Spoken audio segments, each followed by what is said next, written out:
Europe ఖండాన్ని తీసుకుంటే వాళ్ళు పిల్లల్ని కనడం ఆపేశారు. పిల్లలను కనడం ఆపేసిన కారణంగా అక్కడ కేవలం వృద్ధులు ఉన్నారు, పిల్లలు లేరు. వాళ్ళ ద్రాక్ష తోటల్లో, గోధుమ తోటల్లో, బార్లీ తోటల్లో పనిచేయడానికి మనుషులు లేరు కాబట్టి సిరియా నుంచి, లెబనాన్ నుంచి, జోర్డాన్ నుంచి, ఆఫ్ఘనిస్తాన్ నుంచి, ఇరాన్, ఇరాక్ నుంచి కొంతమందిని వాళ్ళు తీసుకెళ్లారు.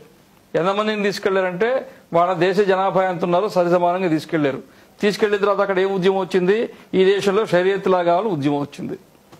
షరియత్ లా వస్తే ఏమవుతుంది? అక్కడ ఉండే డెమోక్రసీ పోతుంది. ఈరోజు లండన్ నగరంలో సగం లండను బ్రిటిష్ వాళ్ళ చేతుల్లో లేదు, షరియత్ లా చేతిలో ఉంది.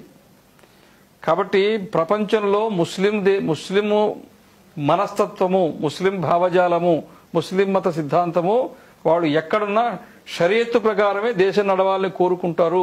దీంట్లో రెండో ఆలోచన లేదు. అది వాళ్ళేం దాచిపెట్టట్లేదు, ఓపెన్గా చెప్తున్నారు.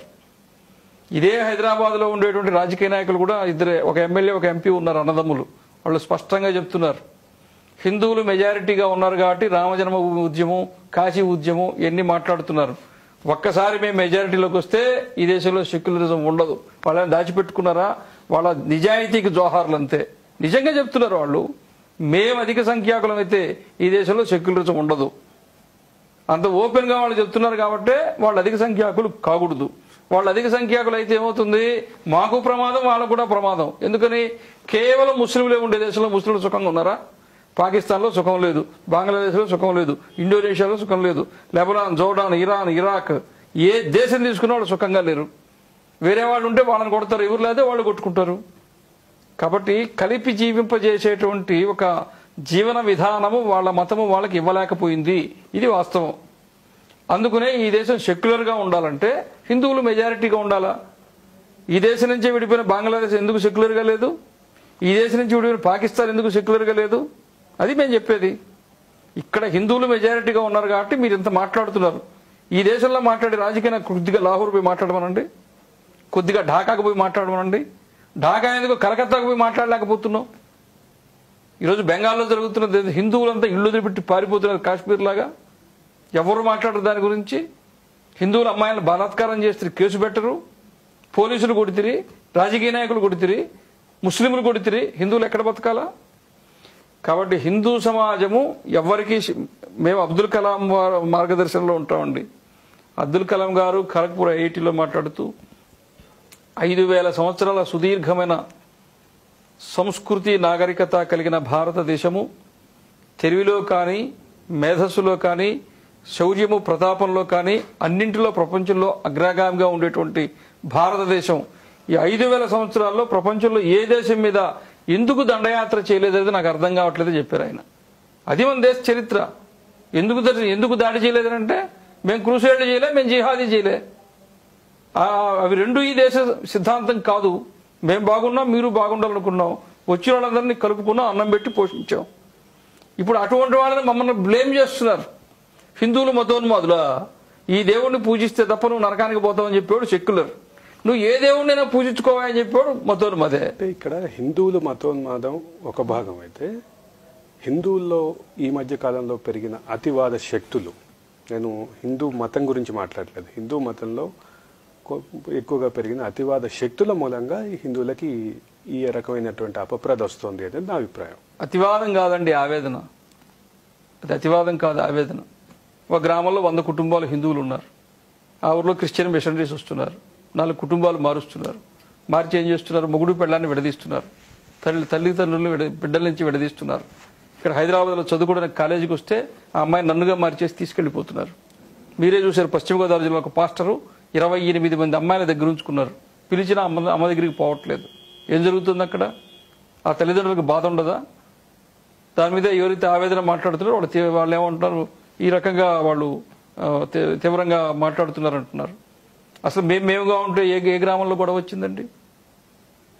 ఇక్కడే తాను పిలిచినప్పుడు చర్చికి రాదు, తల్లిని చంపేసి మహబూబ్నగర్ జిల్లా ఒక ఆయన ఇక్కడ హైదరాబాద్ సిటీలోనే జరిగింది. ఎన్ని జరుగుతున్నాయి గ్రామాల్లో?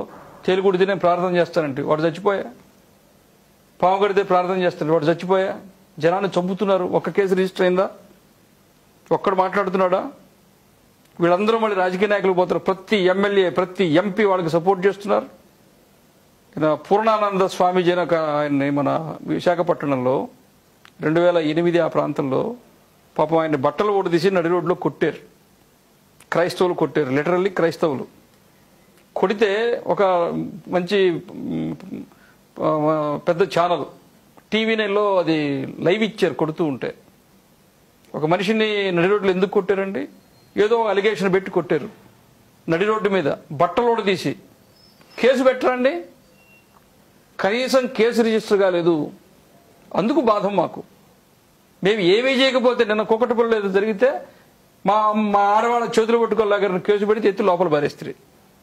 ఈ ఆక్రమకం ఏదైతే ఉందో, హిందూ ధర్మం మీద, హిందూ సమాజం మీద దాడి చేస్తున్నారు క్రైస్తవ మిషనరీలు. ఎక్కడెక్కడ ఒక గ్రామంలో మసీదు కట్టుకోవడానికి హిందువులు స్థలం ఇస్తారు, మసీదు కట్టుకోవడానికి డొనేషన్లు ఇస్తారు. కానీ ఏ రోజైనా మీరు మాతో సహకరించారా? నిద్ర లేచింది మొదలు మాకు వ్యతిరేకంగా ఉపన్యాసాలు పెడుతుంటారు. గ్రామాల్లో చర్చి పెడితే రాళ్ళను పూజించొద్దంటారు. ఈ బాధ అంతా ఆవేదన రూపంలో వ్యక్తం చేసే వాళ్ళని తీవ్రవాదులుగా ముద్రేస్తున్నారు. ఎక్కడైతే ఆ బాధ లేదనుకుంటే ఎందుకు మాట్లాడతారు? అసలు మా మాట వినేవాళ్ళేరి. మేమే దేవుణ్ణి తిట్టలేదే, ఏ మతాన్ని విమర్శించలేదే. అందరం కలిసి ఉందామని చెప్తున్నా. ఇప్పుడు కూడా చెప్తే అందరం కలిసి ఉండాలా. రెండో మార్గం లేదు. ఈ రోజు కాకపోతే రేపు మీన మనస్తత్వం మార్చుకోవాల్సిందే తప్ప, దేశంలో కలిసి ఉండడం తప్ప వేరే మార్గం లేదు. అంతే. ఇతర మతాల వాళ్ళు వాళ్ళ ఆక్రమకవాదం ప్రపంచంలో గత 1000 సంవత్సరాలుగా 2000 సంవత్సరాలుగా ఏది చేస్తున్నారు, ఈ రోజు కూడా అదే చేస్తున్నారు. గ్రామాల్లో ఈ రోజున వెస్ట్ గోదావరిలో పోతే గ్రామాల్లో పాస్టర్లు సమాంతర ప్రభుత్వాన్ని నడిపిస్తున్నారు. జంగారెడ్డిగూడెం నుంచి పోలవరం దాకా వాళ్ళు చెప్పింది శాసనం. ఎమ్మెల్యేలు వాళ్ళు చెప్పినట్టు వింటున్నారు. నేను ఇప్పుడు మీకు విశాఖపట్నం ఉదాహరణ చెప్పాను కదా. ఎంపీలు 2 ఉంటే 2 వాళ్ళకి సపోర్టు, 4 ఎమ్మెల్యేలు ఉంటే వాళ్ళకి సపోర్టు, పోలీస్ కమిషనర్ వాళ్ళకి సపోర్టు, జిల్లా కలెక్టర్ వాళ్ళకి సపోర్టు. మెజారిటీ సమాజం హిందువులు. జరిగింది అన్యాయం. ఒక తప్పును ఆపాదించారు, కానీ ఆయన్నే మళ్ళీ అరెస్ట్ చేసి జైల్లో పెట్టారు. రోడ్డు మీద కొడతారా గుడ్డలోటు తీసి? దానిపై రాజకీయ నాయకులు దాన్ని సమర్థిస్తారా? ఇది ఏందని ప్రశ్నిస్తే మళ్ళీ తీవ్రవాది అంటారా? ఈ ఆవేదన, ఈ బాధ కరడుగట్టుకొని పోయి హిందువుల గుండెల్లో అది ఈ రోజున ఒక ఉద్యమం రూపంలో బయటకు వస్తున్నది.